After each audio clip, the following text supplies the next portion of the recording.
taking Winstrol orally, and what he means by that is under the tongue. They're using the liquid form because there's also pills, in tabs form.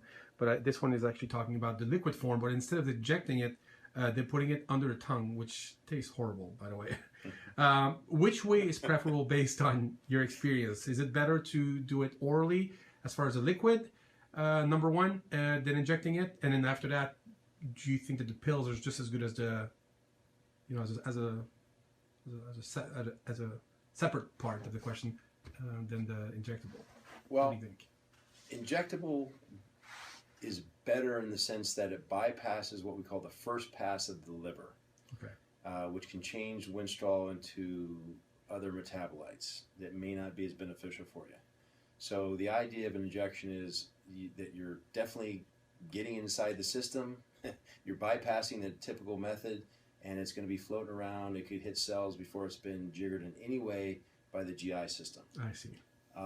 The idea of using, I guess what they're referring to as a suspension, which is what Winstrol is. It comes in an aqueous suspension.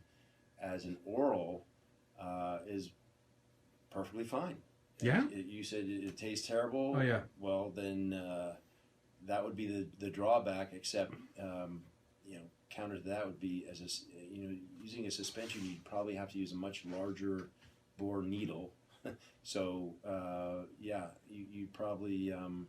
Why is it just as good?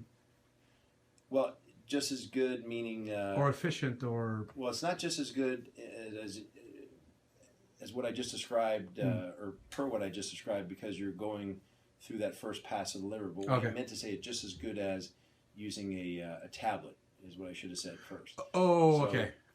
Injectable is definitely far better than I see. Oral. Okay, that's a for sure.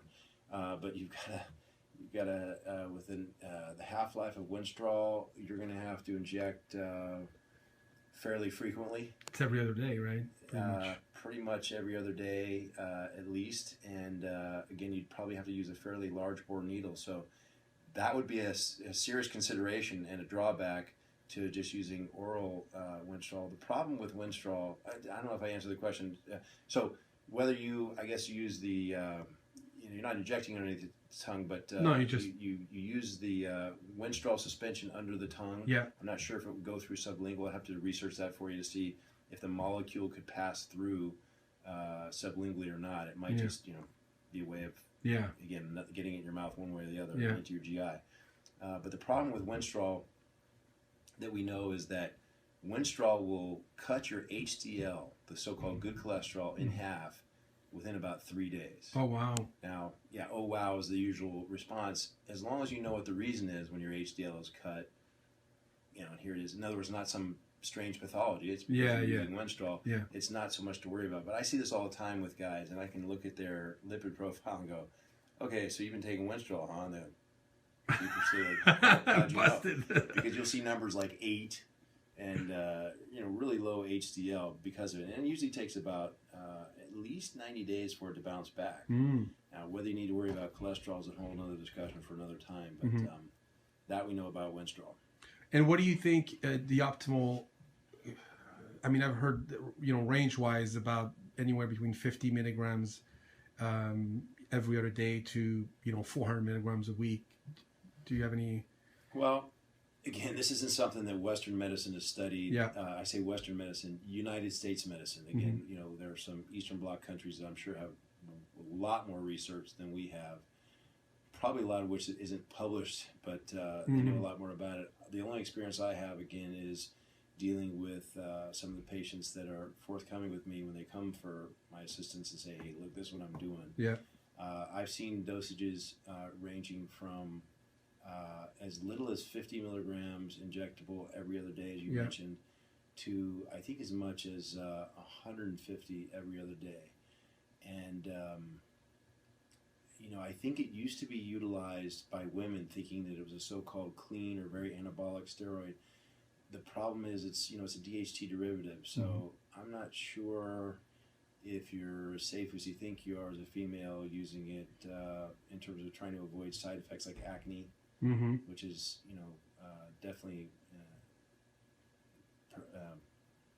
enhanced by dihydrotestosterone. So Yeah, those are the dosages that I've heard being used right now. But there's no need to do it every day. I mean, some people, although if you do the tabs, you may have to, because it's not as, obviously the tabs are not as strong as the injection also. Well, I think the idea with using the injectable is you're not going to do it every day just because it's literally a pain in the ass. It is. But with a relatively short half-life of Winstrol, you can obviously match it better with the orals. Yeah. Much more easily than with the injectable. So I think that's why you see such a large dose being used by a lot of these guys when they're injecting, because they don't want to do that. They don't want to have to do it again as long as possible. That was a good answer. Thanks, Doc. A person has a blood panel that shows elevated hematocrit. I don't know if I'm saying it right. You know what I mean. What should a person do about that? Is that temporary, or does that give any cause for concern over the long term? Well, the elevation in hematocrit is probably definitely accompanied by an elevation in hemoglobin, and that can occur for at least two reasons. One is you might be training in your sleep, I call it. If you snore heavily or have frank sleep apnea, your oxygen saturation may be dropping low enough during your sleep where you're encouraging your body to make more of this hemoglobin hematocrit. Hemoglobin, you remember from high school biology, is what carries oxygen to the cells. And you and I can be talking here and my oxygen saturation may drop down to 95, and I'll stop and take a breath and recover my oxygen status in the blood. But I've seen sleep reports where there are guys dropping into the high 60s in terms of percentage saturation of oxygen before you see that obviously they woke up and took more breaths. Excuse me. And a lot of times the patients don't even remember they're waking up because you're in deep sleep. So you can go into oxygen debt way better while you're sleeping than when you're awake. And a lot of people say, well, hey, that's a good thing. I'm raising my hemoglobin, my oxygen carrying capacity, without even having to train. Isn't that good? No, it's not. The problem is, and I see this a lot, I've got some world champion, not just world-class boxers and some bicyclists that have their hemoglobin down in the even the upper 13s, one and another mid-16s, and they're doing just fine. You don't want to have hemoglobin hematocrit that high because the blood gets too thick. So that leads to the next part of the question. Is it dangerous? It is supposedly dangerous, meaning you'll read in the literature, I think once it gets to, depending on the book, 18.5 grams per deciliter of hemoglobin. It's an emergent situation. Well, there are people with polycythemia rubra, which is a disease that encourages their body to make this kind of hemoglobin hematocrit all the time. They get into the 21, 22 levels without, I'm not going to say without incident. It's definitely not good for them and it's dangerous. But they're walking around between phlebotomies and they're doing okay, not great. So more than likely the average bodybuilder who may or may not snore is not at risk, but it's a good idea to go donate blood. The American Red Cross will take blood every 56 days. You want to make sure it doesn't get too high because they'll turn you away. They'll think you have maybe polycythemia rubra or some disease if you come in and it's too high. So it's best to maintain it both for them and for you. You donate blood, you're obviously doing somebody a favor. Your body, if for some reason you correct the situation, let's again assume it's because you're snoring heavily, meaning you're lowering your oxygen saturation at night. Every 3 to 4 months, those cells die anyway, and it will self-correct if you solve the problem. A lot of times, anytime you're using more than a replacement dose of testosterone, you'll see that effect without even going into oxygen debt during the night. In other words, if you're using 2 cc's of testosterone cypionate a week, it may go up on its own just from the leverage of the use of testosterone. And I hope he doesn't mind my saying this. A good friend of mine, Jerry Brainham, who you may recall from the days of Iron Man for One magazine, he used to write for. He sent me just the other day a new study showing that elevated levels of dihydrotestosterone have been associated with erythropoietin, so which would raise the H&H, the hemoglobin hematocrit. So obviously, if you have excess testosterone, you're doing twice as much as you should be.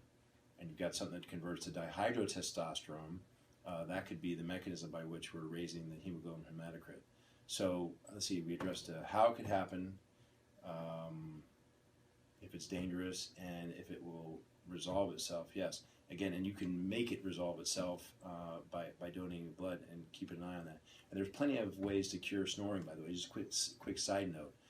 They make these pieces that fit in your mouth that'll bring your jaw forward so that when you're supine, it pulls the soft tissue away from the trachea. Remember the old, we used to use them for wrestling and football, the things you drop in, they're rubber or plastic, and you put them in hot water for 15 seconds or whatever, and they form fit to your mouth.